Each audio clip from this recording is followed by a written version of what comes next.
She's from Corpus Christi, Texas. Delighted to welcome to the dating game, Farrah Fawcett. She was the pinup guys wanted to know. We have a nice backhand, then we have nice forehand. With the hair countless women copied. It made her the biggest thing in America. She was a phenomenon. Once upon a time, there were 3 little girls. Farrah Fawcett, a trailblazer for Jiggle TV. I can't tell you how many hours I've spent lying in bed. They thought it was sexist. They even dubbed it a softcore porn. Love and romance with some of the biggest hunks in Hollywood. They had a really volatile relationship. I have some regrets about that. Okay, I have to go. But what she really wanted was to be taken seriously. I have more to offer than just a face and a body. But how did she pull it off? What price did she pay? She was not doing drugs and she was not drinking. Her life was falling apart. That's bullshit. How did one of the most desired women in the world become part of the story of alleged domestic abuse? In this hour, the many faces, the amazing life of a 20th century legend, an original Charlie's Angel, Farrah Fawcett.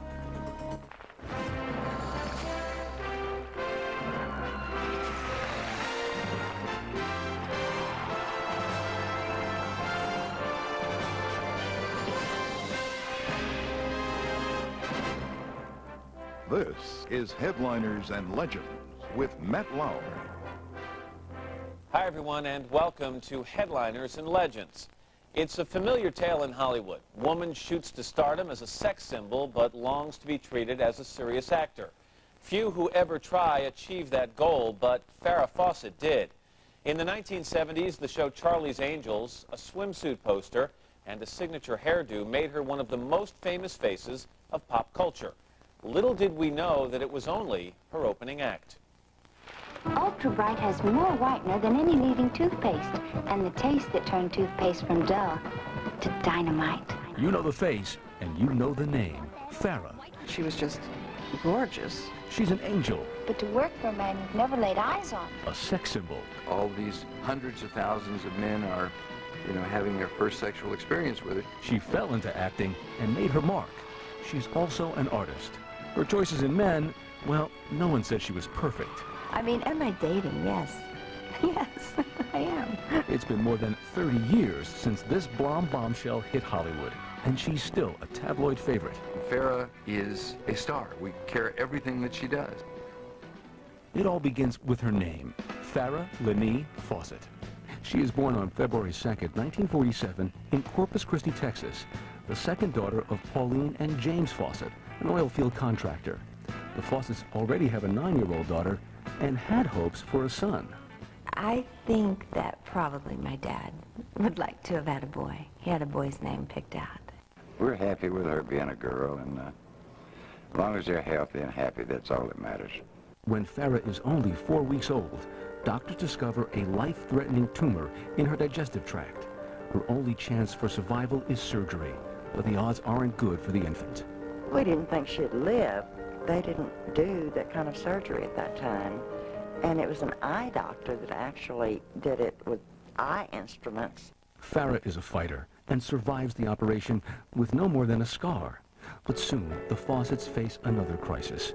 When Farrah is 2, her mother Pauline is diagnosed with severe anemia. Unable to keep up with a toddler, she entrusts Farrah to her older sister, Diane. Took her to school with me every day, and the nuns took care of her while I was in school, and she was a good child. Very, very good. Farrah grows into an angelic little girl with a remarkable smile. Even as a child, people are fascinated by her beauty. Already, she is a town legend. Complete strangers stop by the house just to get a look at her. They'd come and sneak a peek under the fence, and they couldn't see anything, but they were trying. Sometimes, the attention gets out of hand. When she is 7 years old, she attends a Catholic school not far from her house. While walking home alone one day, an older neighborhood boy confronts Farrah and attacks her. And he tried pulling me into this field, of which I just was hysterical. Threw my books down, ran away, scraped my knee. He tried to pull my panties down. You know, it was a terrible experience. For quite a while, she was afraid to go outside. She was afraid to do this. I mean, just to be alone. Never again will Farrah walk to school by herself. But by all appearances, she is happy and well-adjusted, a good student and a skilled athlete who loves to play tennis, swim, ride horses, and even go hunting and fishing with her father. She wasn't like a wallflower or a young woman who sat on the side. I'd say she was a tomboy, the most beautiful kind of tomboy. At age 14, Farrah leaves the sanctuary of Catholic school to begin 8th grade at Hamlin Junior High. She just kind of fit right in. She was comfortable to be around, and of course all the boys flipped. You know, they all wanted to go out with her, and the girls liked her too. They even have a nickname for the golden girl named Fawcett. Drippy. We used to call her Drippy. Drippy is no awkward teen. At W.B. Ray High School, she has a steady boyfriend and is voted most beautiful girl every year she is there. Though some girls might be jealous, Farrah takes it all in stride. It was not that big a thing to her. She never solicited it. She just happened to be the most beautiful. In 1965, Farrah heads off to the University of Texas at Austin. Although Farrah dabbles with the idea of studying microbiology, she decides to major in art. She pledges Delta Delta Delta sorority. The fraternity brothers pick up where the high school boys leave off. All these boys were lining up all over in front of the Tri-Delt house just trying to get 15 minutes with her, and you're like, well, what's this all about? She really took the University of Texas by storm. She was treated as though she were a movie star already. As a freshman, Farrah dates the school's star quarterback. She is also voted one of the 10 most beautiful women on a campus of 40,000. One of the judges is Hollywood publicity agent David Mirisch, who handles such big stars as Raquel Welch and Barbara Eden. They sent me all kinds of pictures of all the contestants, and I spread them out on the floor, and I started looking at them all. And when I was all finished, Farrah's picture was the one that stood out. Mirisch loses no time getting in touch with Farrah, but Hollywood will have to wait. I very much wanted to finish college. I was doing my art, had a boyfriend, and I was very happy. I liked school. And I said, well, okay, stay in touch with me if you'd be interested in pursuing this a little. And months would go by, and I would keep placing phone calls. And for the first year, I didn't pay any attention to it. Oh, that'd be nice, thank you. And, you know, but he was persistent. He kept calling and calling. By the end of her junior year, Farrah is ready for a change, and she decides it's time to see what Hollywood has to offer. I decided to go out for the summer, but always with the thought that I would go back to college. When she went out there, she had no expectation of necessarily knowing where that was going to go. This was just kind of like someone just presented this plum, and she went out to kind of follow and see where it would go. In July 1968, Farrah's parents drive her to Los Angeles. She stays at the Hollywood Studio Club for Women, a facility where thousands of starry-eyed actresses like Marilyn Monroe have lived. Farrah's father likes it because there are no men allowed, but he's still not comfortable with his 21-year-old daughter being so far away from home. His last words to the publicist was, and if anything happens to my daughter, be sure I'm gonna kill you. Coming up, the pinup that graces bedroom walls across America, and how Farrah becomes an angel.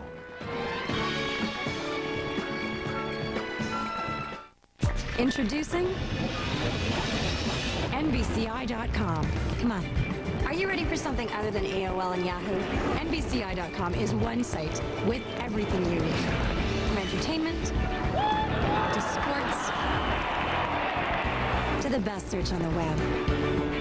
NBCI.com not only makes using the internet easier, it makes life easier. NBCI.com, your agent on the web. What you want, when you want it. On the road, even for an experienced driver, things are not always the way they appear. For instance, the blind spots around a truck.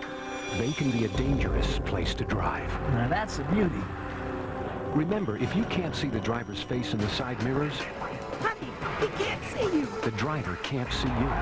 Stay out of the truck's blind spots, and you'll stay safe. For more tips on how to share the road safely, get this free booklet from Shell. Count on Shell. There's something for everyone on AT&T Broadband. Just look what's coming this October. Can you keep a secret? I see dead people. Bruce Willis. Don't move. Don't make a sound. Haley Joel Osment.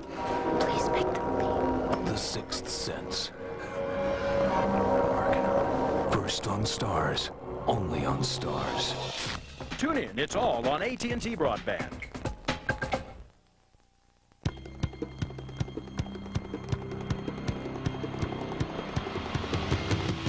There have been many changes over the generations. One common thread we all share is sports. That's why we've created a store for you, Sports Fantastic. Recapture the memories you had with autographed memorabilia or collect your favorite official team merchandise. We also carry a full line of accessories to display your collection. Sports Fantastic in the River Square Plaza across from Barnes & Noble, downtown Naperville. Her affair was headline news. Her story was sensational. I was sent there to shoot her. And a national obsession. Amy Fisher is a liar. But a surprising savior gave her a second chance. The personal side of Amy Fisher and what she plans to do next. Headliners and Legends, tomorrow at 10, only on MSNBC.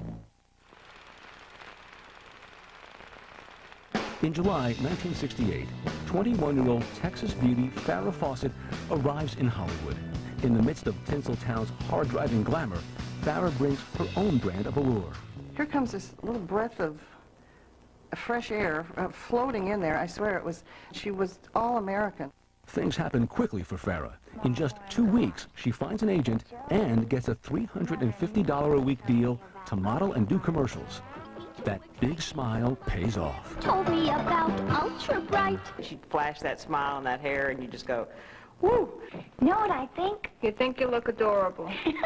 She had everything going for her. She had the looks, she had the attitude, she was just gorgeous. Never formally trained, Farrah learns acting while on the job. They had to say ridiculous things like, you have to face the camera. You can't, you know, because I was very shy. I remember the first time they knocked on my door. I said, oh, no, I'm not ready. And they said, well, we don't care. And I said, oh, okay, so it was a pretty natural look, you know. Besides commercials, one of Farrah's first TV appearances is on the popular show, The Dating Game. She's from Corpus Christi, Texas. Finds relaxation in many outdoor sports. We're delighted to welcome to The Dating Game, Farrah Fawcett. Farrah never does go out on that date. She already has a new man in her life. In her first 2 weeks in Hollywood, she meets actor Lee Majors, star of the television hit series The Big Valley, and the two quickly fall in love. He first takes notice of the beautiful blonde from a photo on his agent's desk. Majors, a strapping former football player from Kentucky, calls Farrah for a date. He picked me up and we got in the car. I think, you know, I definitely was intimidated and obviously then more shy. And he was then extremely shy. So we just rode in silence. The two become inseparable. At summer's end, Farrah has a handsome new beau, a promising career, and no plans to return to Texas or college. Lee protects and guides Farrah through the maze of Hollywood. Soon, the commercials turn into bit parts in movies and TV shows like The Partridge Family. The appearances are short, and so are her skirts. But shouldn't you be using a movie camera? I mean, that camera just takes stills. The parts aren't exactly a stretch. In a guest shot on I Dream of Jeannie, she plays the beautiful blonde men would love to get their hands on. Now here we have a nice forehand, and here we have a nice backhand, then we have nice both hands like that. On the courts, Tiger. Yeah, on the I'll courts. change and meet you. While Farrah continues to get small roles, she makes a big move, right into Lee Majors' house. For the Catholic girl from Texas, it's definitely a change of lifestyle. It wasn't like a dream of mine to get married. Before settling down and sharing my life with someone, I wanted to make sure I had a life. For 5 years, Farrah enjoys her career and living with Lee, but soon tradition catches up. On July 28, 1973, the golden couple marry at the Bel Air Hotel in Beverly Hills in an intimate outdoor wedding with close friends and family. We got married because my parents were constantly, you know, on my case about not being married and living together. I probably would have waited longer.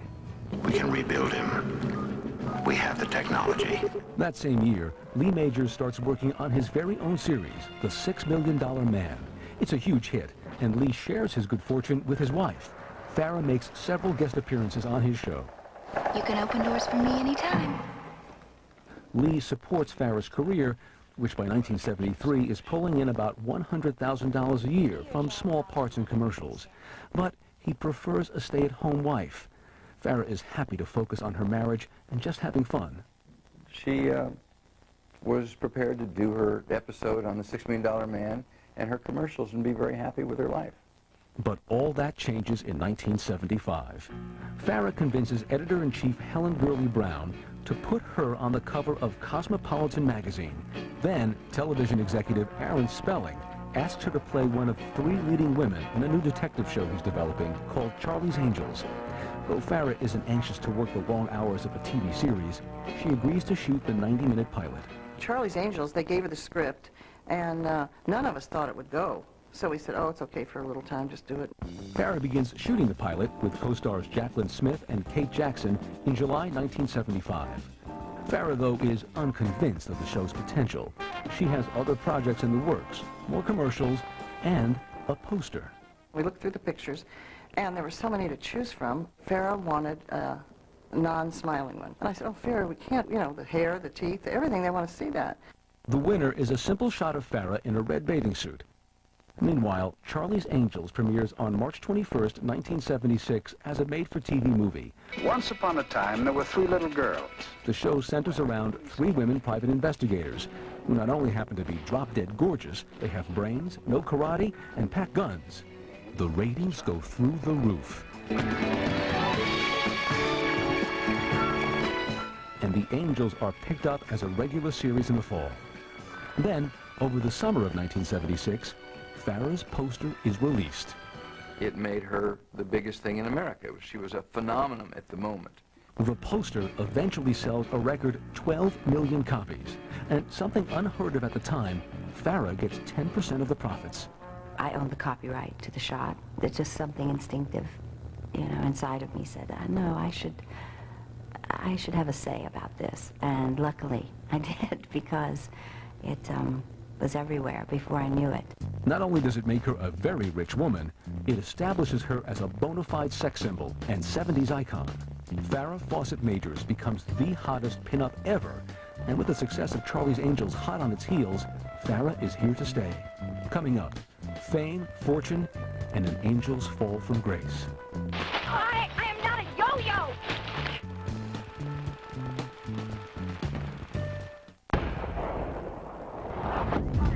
There are some things you can't invent. Some things Hollywood can't script. Arrest and Trial. From the creator of Law & Order comes a new kind of crime drama, hosted by Brian Dennehy. Gripping real-life stories told by the people who were there. Ice wouldn't melt in her mouth. That's how cold she was. Arrest and Trial. We're not making this up. Don't miss the premiere October 2nd. Check your local listings for time and channel. I know what he's thinking. How long is this gonna take? There he goes. Mini pizza? Well, as long as I'm here. Smoked sausage? Just a taste. Salsa? Fiesta time. Because life's full of surprises, some pleasant, some not so pleasant, there's Pepsid AC. And unlike Tums, Pepsid AC works on heartburn anytime, before, during, or even after the start of heartburn. Many pizzas. Alpha. Today should be heartburn-free with Pepsid AC. Are you sick of all that clutter? Is that mess making you shudder? Then you need Snap Hook, the revolutionary new self-installing hook that's so strong it can organize any space in a snap. Simply snap it on any smooth surface, and presto! No slipping, no sliding, guaranteed. The secret is its powerful vacuum locking system.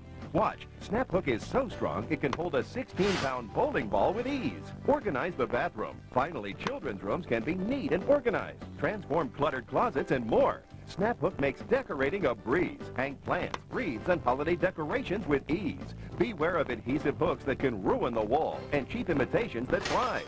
Snap Hook won't slip or slide ever. And now on this exclusive TV offer, you get 4 large hooks and 4 small hooks for keys, glasses, and more. That's 8 Snap Hooks for only $19.95. But wait, call within the next 10 minutes and you'll get a second set, a $20 value, free. That's all 16 hooks for only $19.95. Order Snap Hook today. Is your internet slowing you down? Get Velocity, high-velocity internet, and push the play button on life. Ain't seen nothing yet. It's something that you're never gonna forget. This is Telocity, high-velocity DSL internet service. Experience the net like never before. Sign up now and get free activation with no annual contract at Telocity.com. You ain't seen nothing yet. In 1976, Charlie's Angels becomes an instant top 10 hit and a pop culture phenomenon. Kate Jackson is originally slated to be the show's star, but it is blonde bombshell Farrah Fawcett Majors who becomes the main attraction. It was Kate's show. Kate made double the salary of Farrah, double the salary of Jacqueline Smith. Now, because of Farrah's popularity, they had to make everything equal. Farrah's popularity on the show is perpetuated by her image plastered on bedroom walls and in boys' school lockers across America. I had that as a poster, I had it as a notebook, as a t-shirt, as a pillow, as a beanbag chair, as a mug, as a rug. Men want to look at her, and women want to look like her. They especially want her hairstyle. Despite all the attention, Farrah keeps it in perspective. There was never, ever any sense that she was trying to upstage anybody else, because everything felt normal in the way it ought to be. Though tabloids and gossip mongers tell tales of battling egos among the three angels, they claim to be good friends, both on and off the set. They did have stories then, and I remember we would all just laugh and think, oh, what are they talking about? It was exactly the opposite of all the hairbrush throwing and the reports that were coming out. That whole experience was so profoundly bonding. Charlie's Angels creates a new television genre called Jiggle TV. Something for the Lord. And what denomination are you, little lady? 35, 24, 35, brother. Viewers love to see the revealing outfits that they wear, but the TV critics are less enamored. People were laughing at it, like, oh yeah, when do they fit in their manicure appointments between crimes? When Charlie's Angels first debuted in 1976, Time magazine featured all three actresses on the cover. But they also blasted the show. They thought it was sexist. They even dubbed it as softcore porn. Despite the criticism, the Angels become role models for many young women. You could be a professional and you could be empowered and strong and get a paycheck and still have great hair. The show's popularity makes Farrah Fawcett Majors a household name, but the long hours of shooting a TV series begin to put a strain on her. I don't think I was quite prepared for the demands that it took day after day after day. I think that I became just overwhelmed by that. Husband Lee Majors wants Farrah to be home more and urges her to quit the show. When I wake up in the morning, she's gone already. When I come home at night, dead tired, she's not here yet. He says, this isn't going to go on. The tabloids report that Majors is jealous of his wife's superstardom, but Farrah sets the record straight. He's very special and has always been so supportive of everything I've done. I mean, contrary to what's written, and people would love to believe that he sits at home and is very upset and very jealous. I mean, he's my strongest supporter. He was supportive, but he is an old-fashioned guy who felt that his career should be first, hers could be important, but second, and that he wanted the marriage more than, than anything else. In addition to marital pressures, Farrah grows tired of playing a one-dimensional character. In 1977, after just one season, she decides to hang up her halo and leave the hottest show on television. The studio is in an uproar. Executive producer Aaron Spelling sues Farrah for $7 million for breach of contract. But there's a funny thing about that contract. She didn't break her contract. She had never signed her contract because she had never agreed to all the points in the contract. And a great deal of that hung on merchandising. Farrah proves she is no dumb blonde. She is a formidable force in business matters. If there's anything that I should have the copyright to, it's moi. It's me. It's my face. It's my image. Aaron Spelling plays tough and threatens legal action against any studios thinking about offering Farrah Fawcett Majors any work. She's essentially blackballed in Hollywood. But her foremost concern is not her career. She said, can they take my home? And Silverberg said, well, no, they can't. They won't take your house. But she said, well, that's all I need to know. Look, Jay will handle the rest of this with you. I have an appointment and I have to go. And she was off again. If somebody had said to me, these are the steps that are going to happen, you'll be sued, you'll be this, you can't work, would it have changed anything? Probably not. Spelling drops the lawsuit when Farrah agrees to make several guest appearances on upcoming Charlie's Angels episodes for a staggering $150,000 a show. That's far more than she would have received had she stayed for a whole season. God, I wish there was something we could do. Another blonde is brought in to replace Farrah on the show. Cheryl Ladd plays Jill Monroe's little sister, Chris. The show goes on, but Farrah's departure saddens co-star Kate Jackson. I thought the show would survive, but I was disappointed. The original wasn't there anymore. I hope, too, that she wasn't making a mistake in her career. In 1978, Farrah agrees to pose for Playboy, with one catch: no nudity this time. Playboy settles for a clothed Farrah, and it is still their top-selling issue of the decade. But now, Farrah wants to be more than just a sex symbol. A lot of security that I have comes from Lee, but also now I have to realize that I'm just beginning to realize that I have more to offer than just, you know, a face and a body. Farrah wants to be taken seriously as an actress. She has to fight her own image, and she is in for the struggle of her life. I've always been under that pressure because of my poster, which set a record, and then with being on the most magazine covers, and then having a hit series, and then deciding to make the break, and constantly hearing every day, well, she was the #1 in television. Will she make the change to films? Can she? Coming up, Farrah breaks out of the mold and out of her marriage. Introducing NBCI.com. Come on. Are you ready for something other than AOL and Yahoo? NBCI.com is one site with everything you need. From entertainment to sports to the best search on the web. NBCI.com not only makes using the internet easier, it makes life easier. NBCI.com, your agent on the web. What you want, when you want it. Hey, I'm looking for a digital camera that stores images on a memory stick. Did you know where I can find one of those digital... Excuse me, what did he say? Never mind. Which digital camcorder lets me shoot on standard 8mm tape? This your car? What's the easiest way to email my photos? No email, a hot dog. No, digital camera. What do I look like, a camera salesman? Got questions about digital imaging? Ask somebody who knows. Sony. Call and get your free Sony digital imaging guide. It'll tell you all you need to know about digital imaging. You'll even get a personalized recommendation on which products are best for you. Which digital camcorder shoots at night? Find out how Sony's digital cameras and camcorders let you capture, edit, and share your life like never before. Megapixels. Yeah, megapixels. So call now for your customized guide and get a password to Sony's members-only website. Thought I told you to move along. Call 1-877-714-SONY for your free guide. Look, here comes a good tip. Hi, I'm Phil Mickelson. Everybody can use a good tip. Thanks, Phil. And I give my best tips only in Golf Digest. Every month, the best teachers and players in the game give you personalized tips on instruction, equipment. I have a tip. Everything that you need to lower your score. I think I have something to help your backswing. Thank you. No problem. But there's a catch. You've got to read it. Call now for your risk-free issue. Each issue comes with this handy Pocket Tips pull-out booklet. You'll also get this free instructional video.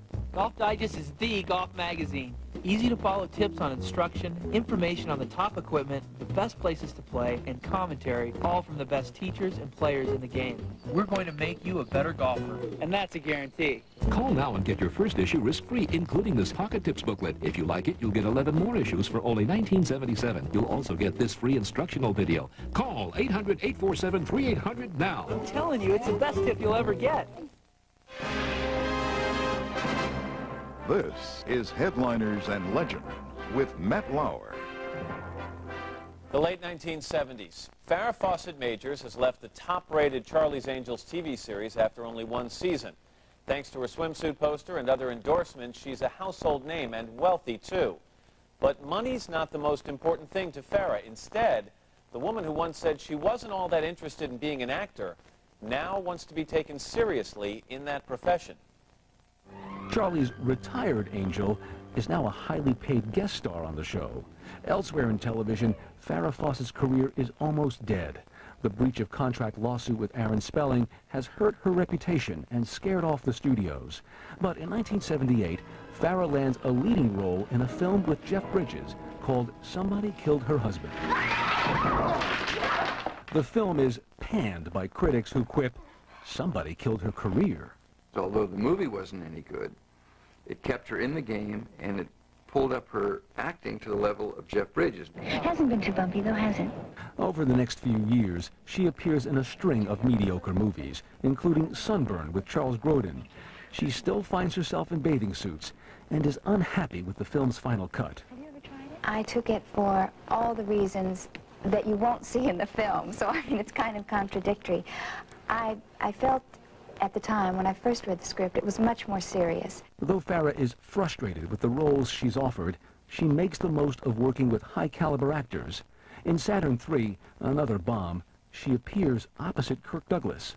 Farrah didn't have to worry about the movies being bad and hurting her movie career because no one thought she was a movie star. This was her practice time. Husband Lee Majors also leaves The $6 Million Man in 1978 to pursue a movie career of his own, but it forces them to be apart. Didn't Lee just do 2 or 3 films almost back to back? Yes, he's But when right do you on. see each other? Well, lately, not very much.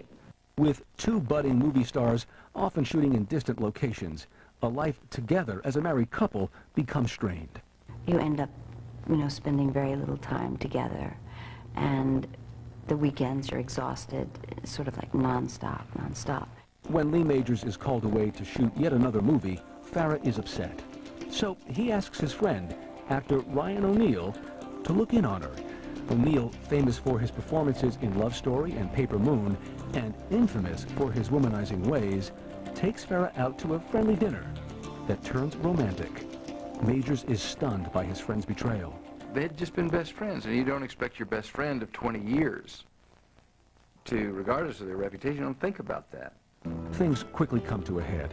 In 1979, Farrah leaves Lee to move in with Ryan. The tabloids have a field day. After 3 years of divorce proceedings, it comes down to who gets the house. At the end, there's no escaping the cameras. Okay, I have to go. Maybe I took some pressure off the judge because I made the decision to give her the house because she deserves it. She deserves it. She's a nice lady, and I still love her very much. Farrah is single again and living with Ryan O'Neal. It's a passionate and often stormy relationship. Though Ryan asks her to marry him many times, Farrah wants her independence. She decides to take more control over her life and career. She becomes more discriminating about the roles she accepts. When I started turning down scripts, I think then is when you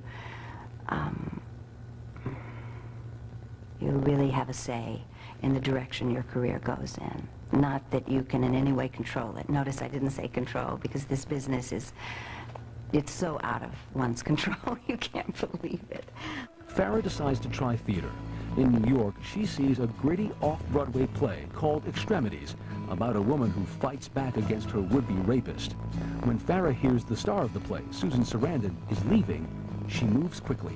And she said, what do you think? And I said, well, you've got to do it, because it's going to show what you can do. We knew, without any question, that had to be done. That had to be the next step in her career. Farrah auditions for the part and shows a dramatic intensity no one expects.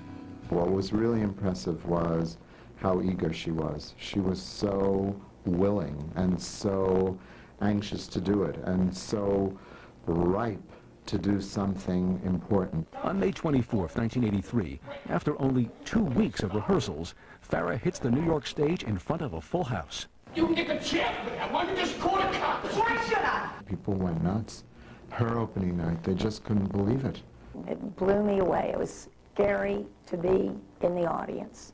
It was brutal, and boy, she wasn't holding back a thing. The demanding role is a big departure from Charlie's Angels. Farrah Fawcett, the actress, is getting respect in the toughest of all theater towns. I remember hearing people say, I would never have dreamed that's Farrah Fawcett. And I really didn't either. It's as if nobody had ever asked her to act. And I don't think she knew that she could act. I think she had an instinct that she could, and she had the courage to think that she could pull this off. But I don't think she really understood the whole process until we started to do that play. After 4 months, the physical role gets too physical. Farrah breaks her wrist during a performance, forcing her to call it quits. But Farrah heads back to Hollywood with the confidence and respect she has been longing for. Coming up, Farrah, the serious actress, and life with Ryan O'Neal.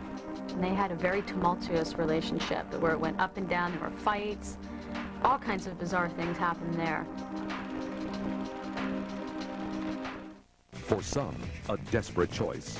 For others, a lucrative career. MSNBC investigates Red Light Survivors, tomorrow at 8 on MSNBC. Her affair was headline news. Joey and I are the only people that actually know the real story. Her story was sensational. I was sent there to shoot him. And a national obsession. Amy Fisher is a liar. Your Honor, the truth is, I did something so awful. But a surprising savior gave her a second chance. I don't know how many people in that position could do what she did. The personal side of Amy Fisher and what she plans to do next. Headliners and Legends, tomorrow at 10, only on MSNBC.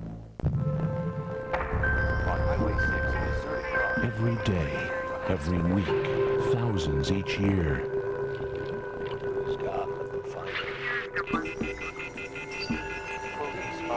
Family, friends, co-workers just disappear. Real people. Where did they go? Real stories. Missing Persons. Premieres Friday night at 8, only on MSNBC. Look, here comes a good tip. Hi, I'm Phil Mickelson. Everybody can use a good tip. Thanks, Phil. And I give my best tips only in Golf Digest. Every month, the best teachers and players in the game give you personalized tips on instruction, equipment. I have a tip. Everything that you need to lower your score. I think I have something to help your backswing. Thank you. No problem. But there's a catch. You've got to read it. Call now for your risk-free issue. Each issue comes with this handy Pocket Tips pull-out booklet. You'll also get this free instructional video. Golf Digest is the golf magazine. Easy to follow tips on instruction, information on the top equipment, the best places to play, and commentary, all from the best teachers and players in the game. We're going to make you a better golfer, and that's a guarantee. Call now and get your first issue risk-free, including this Pocket Tips booklet. If you like it, you'll get 11 more issues for only $19.77. You'll also get this free instructional video. Call 800-952-2626 now. I'm telling you, it's the best tip you'll ever get.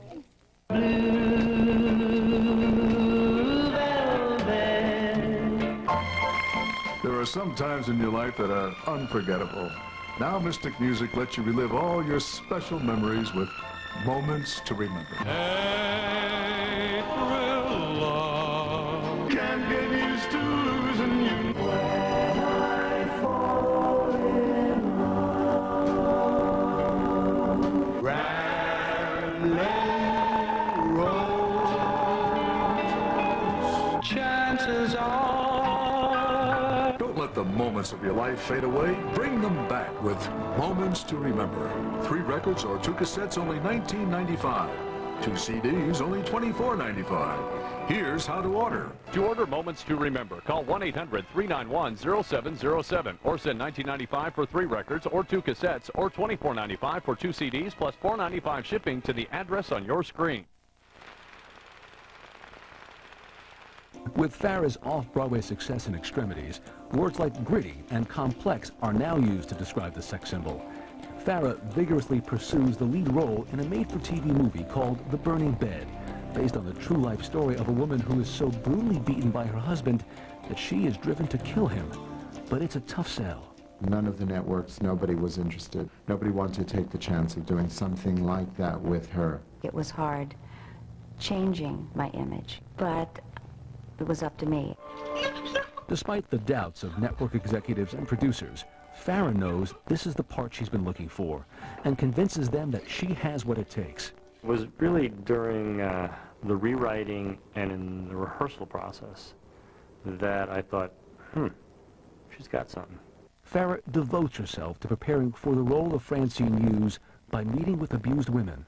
when I started doing research on the burning bed and going and talking to women at shelters, I mean, I was shocked. And so hopefully that's what the burning bed will do. It will shock, it will educate people. Also to prepare, Farrah rehearses at home with her live-in companion, Ryan O'Neal. Ryan was very supportive and very helpful. Even though he wasn't working so much then, he was still very helpful. He's very talented, and he helped her to understand not just the dialogue, but what was behind the dialogue. He pushed me a lot that way because I'm very shy, so I wouldn't want to do the lines in front of him. But he did push me that way. The role is an emotional and physical performance. Farrah's wrist is still vulnerable after breaking it during extremities, but she wants the violent scenes to be realistic. So she did quite a few of the stunts, and she took quite a bit of abuse. As a matter of fact, there were many times when I thought, this is not a good idea. As in Extremities, Farrah relishes the chance to break out of the sexy, big hair, big teeth image that has often typecast her. This would be a radical change. I mean, I'm used to myself that way. I mean, I'm not talking about the bruises and the makeup we did, but it was actually a relief. It was easier to film. I mean, there was more truth there, more reality in front of the camera. I mean, you could deal from an emotional level instead of with somebody coming in saying, oh, let's touch up under the eyes or comb the hair. In fact, when she did Burning Bed, we had to put mashed potatoes in her hair and stuff to make her look bad. You couldn't make it look bad. The makeup guy said it's like putting your foot through a Rembrandt. During the movie's production, 37-year-old Farrah gets some good news. She and Ryan are expecting a baby. They've been together for 5 years, but Farrah is still reluctant to relinquish her independence. It's not that I don't want to get married. Speaking to this. Well, we will, you know, when the time is right. We will. Maybe she doesn't have enough faith in me. I don't know. Maybe that's it. Could be he has to change his ways. Oh, changed so much already. The Burning Bed airs on October 8, 1984, and is the year's highest-rated television movie. Farrah is nominated for her first Emmy for Outstanding Lead Actress in a TV Special. She is also nominated for a Golden Globe. With this, Farrah sheds her sexy image and establishes herself as a serious actress once and for all. I was thrilled. I remember thinking, I'll never do anything this powerful again. But in January 1985, she takes on another important role, becoming a mother.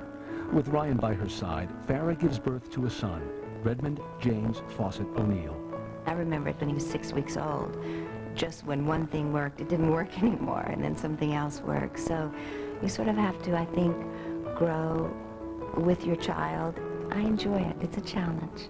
But motherhood doesn't slow Farrah down. In 1986, she returns to the big screen in the film version of the play Extremities. It is another critical success. Farrah proves her versatility as an actress with a number of acclaimed performances in television movies. Now, kiss me.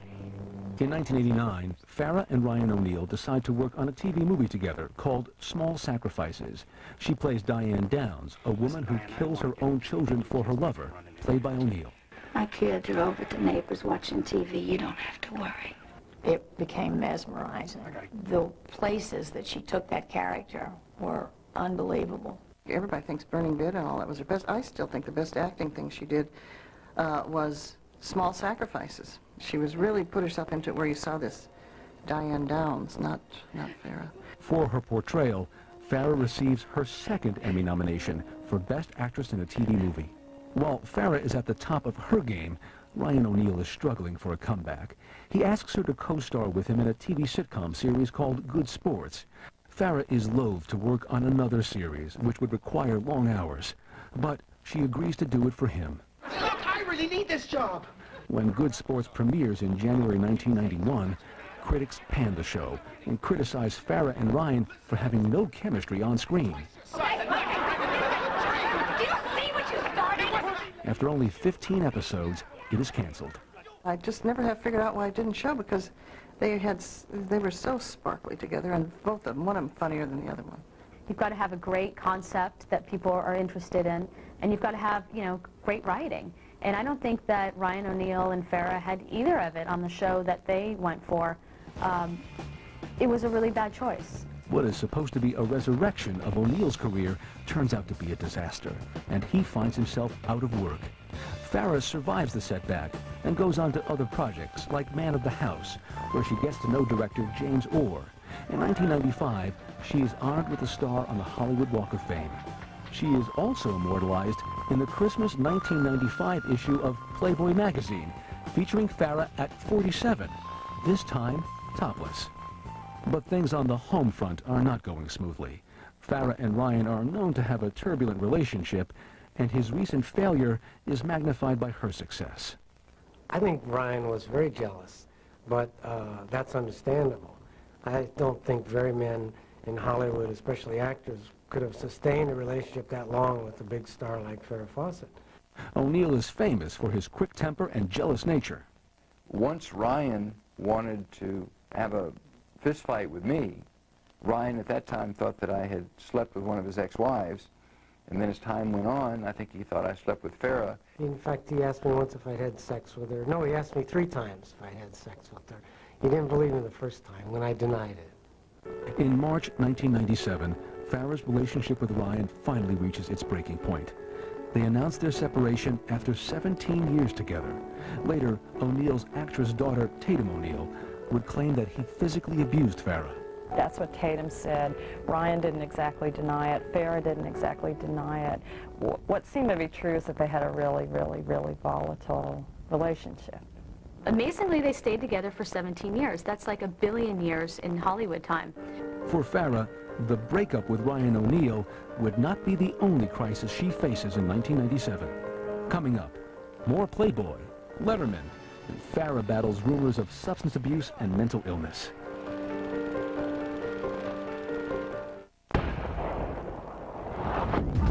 There are some things you can't invent. Some things Hollywood can't script. Arrest and Trial. From the creator of Law & Order comes a new kind of crime drama, hosted by Brian Dennehy. Gripping real-life stories told by the people who were there. Ice wouldn't melt in her mouth. That's how cold she was. Arrest and Trial. We're not making this up. Don't miss the premiere October 2nd. Check your local listings for time and channel. What would you cut? The trauma unit that saved a father's life? Or children's rehab that helps Molly walk? Poison control. Or poison control that's always there? She's only 2. Today, many hospitals are eliminating critical services because Congress and the White House cut funding to hospitals to help balance the federal budget. But now we have a record budget surplus. What should I tell my patients when the care they need just isn't there? Tell Washington to restore funding to our hospitals. I'm all about football. I mean, that's what I love about pay-per-view on AT&T digital cable. More football than ever before. He's looking, he goes, check it out! That's a spiral, it's a touchdown! He can throw, he's, ow, okay. Starting October 7th, experience the fast-paced action of college football on ESPN Game Plan. Order the game every Saturday in October for just $11.95 each. Upgrade to in-demand pay-per-view. Upgrade to AT&T digital cable.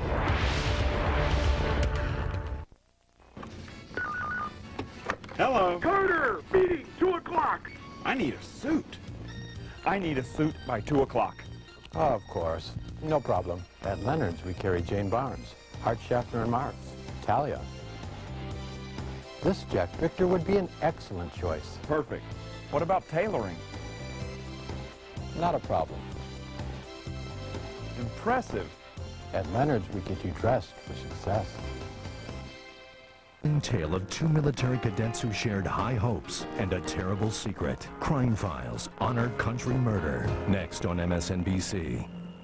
Tomorrow, 2 U.S. teams play for trips to gold medal games. The undefeated men's soccer team and Tommy Lasorda's baseball squad. The Olympics tomorrow, 10 a.m. Eastern on MSNBC. 1997 is a tumultuous year for Farrah. She is pained by the end of her 17-year relationship with Ryan O'Neil, the father of her son. Now, at 50, Farrah is alone again.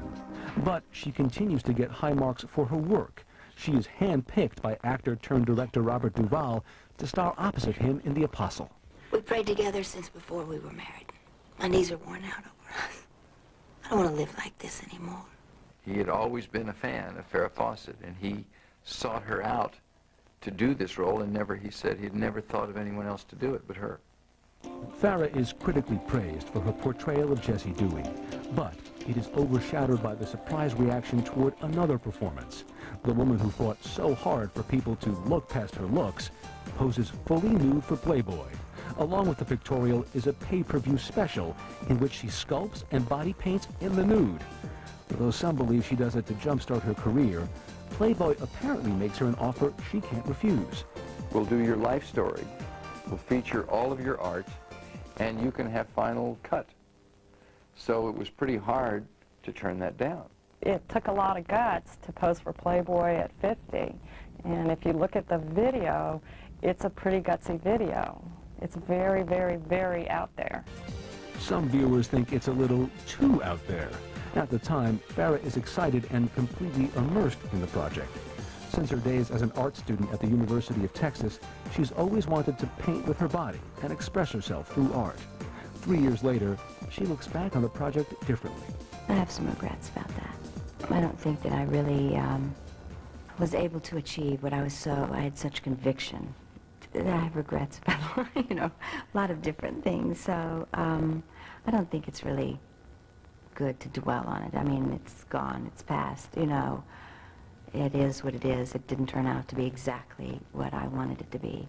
The one and only Farrah Fawcett. To promote the magazine and the special, Farrah appears on The Late Show with David Letterman. For Farrah Fawcett, June 6, 1997 is a day that will live in infamy. I know that Farrah wanted to play a particular role on Letterman. She wanted to do something that people would talk about and that would make people laugh. She certainly accomplished that. To prove that art, sort of like they perceive it in... Farrah seems disoriented and incoherent. Rumors spread that she is on drugs or alcohol. That's bullshit. I was with Farrah Fawcett before she went on to Letterman, and she was not doing drugs and she was not drinking. Farrah denies the drug rumors. She believes that her appearance went well and is stunned by the reaction. Still, I'm baffled by that. I'm, I've said it before, okay, guilty of being, a bad talk show guest. I was nervous. There was a group of college students over on the side, and they had no security there to keep them quiet, and they were yelling, "Farrah, Farrah, Farrah." Well, that didn't come out. Made her look like she was stupid, and of course I said, what, she was on drugs? I was upset for a while that it just sort of snowballed and people made such a big deal about it. But I think it was probably what was going on in my life at the time that people were reacting to. And there is a lot going on. In early 1998, Farrah is caught in another media firestorm when director James Orr, now her boyfriend, is arrested for shoving and kicking her and slamming her head on the ground. Though Farrah doesn't want to press charges, the city prosecutors proceed anyway, and she is forced to appear in court and deal with the situation publicly. Her life was falling apart, and the difference between Farrah and the rest of us is most of us get to do that in private, and she had to do it in public. And I think she was under enormous stress, and she made some really bad choices, and it showed. Orr is found guilty on one count of misdemeanor battery and is sentenced to 3 years probation. Farrah heads home to Texas to escape the glare of Hollywood and to rest and recoup. 2 years later, Farrah is healthier and happier. She's dating again. She's had her share of strong, opinionated, domineering men. So what is she looking for now? I think it's not what I look for, it's what I know to avoid. That's probably what I know more than what I'm looking for. I know what I don't want. But Farrah does know what she wants in her career. My feeling is, and my dad said this, it's not how far you fall, it's how quickly you bounce back. So, careers are made of bouncing, I think, bouncing. In 2000, Farrah bounces back with several new projects. a TNT original film called Baby with Extremities director Robert Ackerman. The thing is, he wasn't just our child. And on the big screen, she stars opposite Richard Gere in Robert Altman's new movie, Dr. T and the Women. There's so much frenzy around her, and there's so much scandal around her, especially in the last 3 years, that people lose sight of that she really does have a lot to offer on screen. She has a lot to offer off-screen as well. She is an artist. In 2001, she will exhibit her paintings and sculptures at the renowned Pompidou Museum in Paris. I'm collaborating with an artist in New York, and he approached me about collaborating on a piece of work, which was, I felt so honored. And I thought, wow, collaborate on a piece, okay. She's very focused when she's in here. I think she's really taught me to work a lot more intuitively. It really truly became a collaboration, and I really didn't understand that one could do that with one's art. She's a really good artist. I think we've come up with some great work. It's a total dream, yeah, dream come true.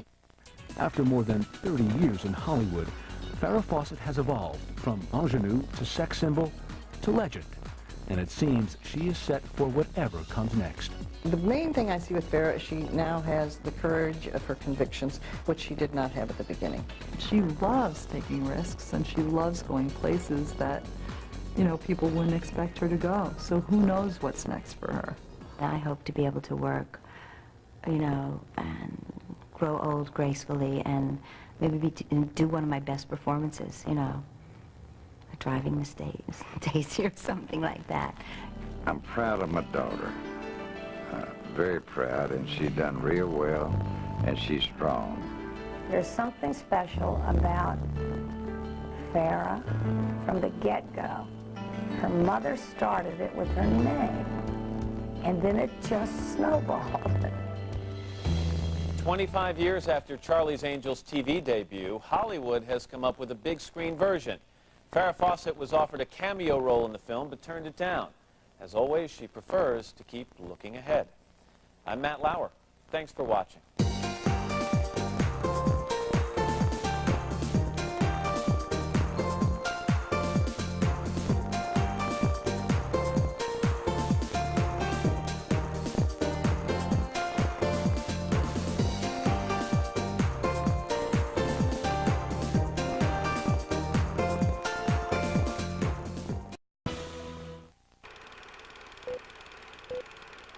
She's from Corpus Christi, Texas. Delighted to welcome to the dating game, Farrah Fawcett. She was the pinup guys wanted to know. We have a nice backhand, then we have nice forehand. With the hair countless women copied.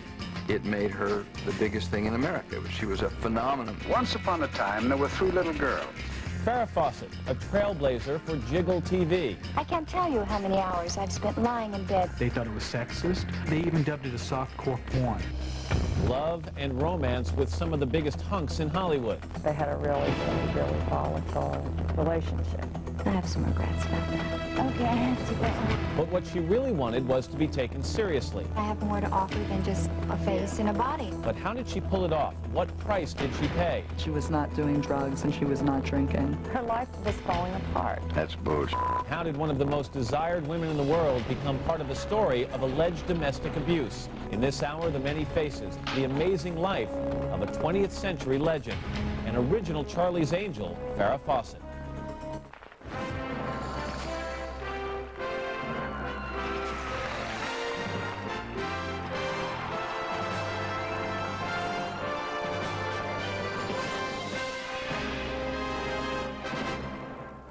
This is Headliners and Legends with Matt Lauer. Hi, everyone, and welcome to Headliners and Legends. It's a familiar tale in Hollywood. Woman shoots to stardom as a sex symbol, but longs to be treated as a serious actor. Few who ever try achieve that goal, but Farrah Fawcett did. In the 1970s, the show Charlie's Angels, a swimsuit poster, and a signature hairdo made her one of the most famous faces of pop culture. Little did we know that it was only her opening act. Ultra Bright has more whitener than any leading toothpaste, and the taste that turned toothpaste from dull to dynamite. You know the face, and you know the name, Farrah. She was just gorgeous. She's an angel, But to work for a man you've never laid eyes on. a sex symbol. All these hundreds of thousands of men are, having their first sexual experience with her. She fell into acting and made her mark. She's also an artist. Her choices in men, well, no one said she was perfect. I mean, am I dating? Yes. Yes, I am. It's been more than 30 years since this blonde bombshell hit Hollywood, and she's still a tabloid favorite. Farrah is a star. We care everything that she does. It all begins with her name, Farrah Fawcett. She is born on February 2nd, 1947, in Corpus Christi, Texas, the second daughter of Pauline and James Fawcett, an oil field contractor. The Fawcetts already have a 9-year-old daughter and had hopes for a son. I think that probably my dad would like to have had a boy. He had a boy's name picked out. We're happy with her being a girl, and as long as they're healthy and happy, that's all that matters. When Farrah is only 4 weeks old, doctors discover a life-threatening tumor in her digestive tract. Her only chance for survival is surgery, but the odds aren't good for the infant. We didn't think she'd live. They didn't do that kind of surgery at that time. And it was an eye doctor that actually did it with eye instruments. Farrah is a fighter and survives the operation with no more than a scar. But soon, the Fawcetts face another crisis. When Farrah is 2, her mother Pauline is diagnosed with severe anemia. Unable to keep up with a toddler, she entrusts Farrah to her older sister, Diane. Took her to school with me every day, and the nuns took care of her while I was in school, and she was a good child. Very, very good. Farrah grows into an angelic little girl with a remarkable smile. Even as a child, people are fascinated by her beauty. Already, she is a town legend. Complete strangers stop by the house just to get a look at her. They'd come and sneak a peek under the fence, and they couldn't see anything, but they were trying. Sometimes, the attention gets out of hand. When she is 7 years old, she attends a Catholic school not far from her house. While walking home alone one day, And to be the most beautiful. in 1965, Farrah heads off to the University of Texas at Austin. Although Farrah dabbles with the idea of studying microbiology, she decides to major in art. She pledges Delta Delta Delta sorority. The fraternity brothers pick up where the high school boys leave off. All these boys were lining up all over in front of the Tridelt house just trying to get 15 minutes with her. And you're like, well, what's this all about? She really took the University of Texas by storm. She was treated as though she were a movie star already. As a freshman, Farrah dates the school's star quarterback. She is also voted one of the 10 most beautiful women on a campus of 40,000. One of the judges is Hollywood publicity agent David Mirisch, who handles such big stars as Raquel Welch and Barbara Eden. They sent me all kinds of pictures of all the contestants, and I spread them out on the floor, and I started looking at them all. And when I was all finished, Farrah's picture was the one that stood out. Mirisch loses no time getting in touch with Farrah, but Hollywood will have to wait.